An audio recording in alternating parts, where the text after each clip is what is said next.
No, I grew up in a very humble home.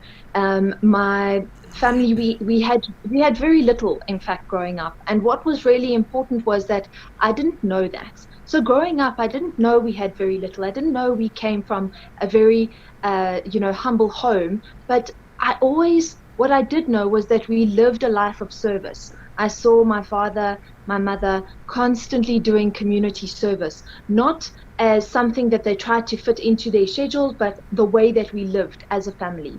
And so our family would, over a weekend, we would cook food and go to an orphanage, an old age home, a quadriplegic center, and we would feed people. We would sit with people. We would play games at the old age home with the old ladies.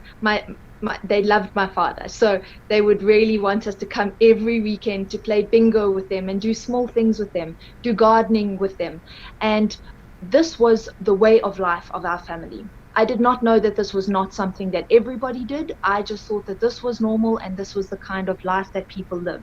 And so as I grew up, that became something that organically turned into my humanitarian and climate work. I had a base where, as a young child, my father spent much time with us in our very small garden, but he taught us everything about the earth and the garden and the flowers and the beauty of nature. And I think what was very special about that was that he gave my sister and I a responsibility not only to look after and protect our garden, but to protect the earth. And I suppose subconsciously I took that to heart and literally decided that that's what I was going to do.